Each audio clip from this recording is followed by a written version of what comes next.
Senator Stoker. Thank you, Mr President. My question is for the Minister representing the Minister for Home Affairs, Senator Cash.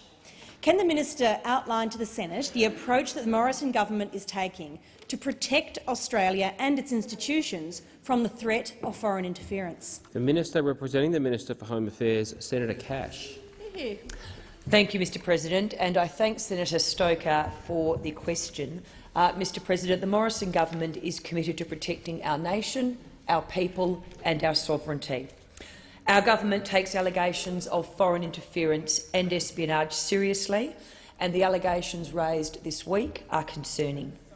As the Director-General of Security has consistently stated, the Australian public faces an unprecedented level of foreign interference, and we're going to deal with it. The government is not naive to the threats that we face. We have been actively strengthening our capacity to protect Australia from foreign interference. In April of last year, the government appointed the first-ever National Counter-Foreign Interference Coordinator to coordinate whole-of-government efforts to respond to acts of foreign interference and administer Australia's counter-foreign interference strategy. In the last parliament, we enacted a ban on foreign political donations to ensure that election campaigning that targets Australians is not sponsored by foreign governments, foreign billionaires or foreign companies.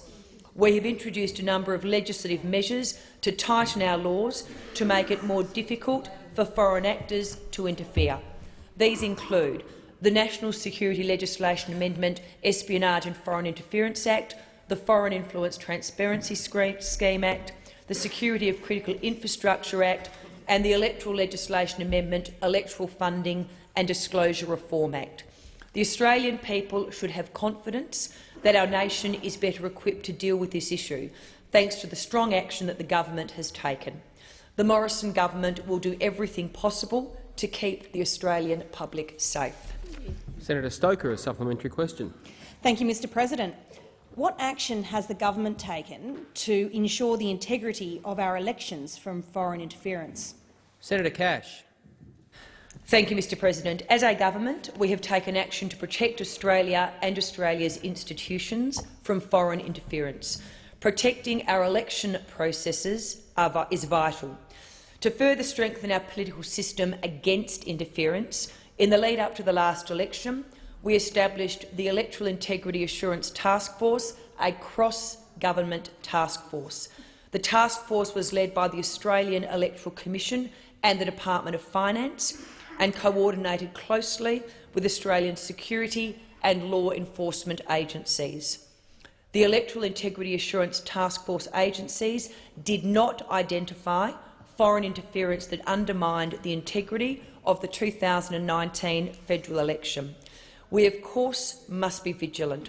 We need to ensure that we protect Australians and our institutions from inappropriate foreign interference, and the government has and is taking action. Senator Stoker, a final supplementary question. Minister, to what extent does managing a strong economy enable us to invest in Australia's intelligence agencies so that we are better able to protect Australia from foreign interference? Senator Cash. Thank you, Mr President. One of the unspoken benefits of managing a strong economy is that it enables us to invest further in our intelligence and security agencies. Because of our strong economic management, over the next 4 years we're investing approximately $35 million into these agencies to counter foreign interference, including $6.7 million to the AFP, $8.5 million for the Office of the DPP, $1 million for the AG's department and $3.9 million for DFAT. Mr President, our strong economic management has also enabled us to put $14.5 million into ASIO, and ASIO's budget for the current financial year is the highest it has ever been. The Australian people can be reassured that the Morrison government is using the benefits of our strong economy to invest in our agencies to keep Australia safe.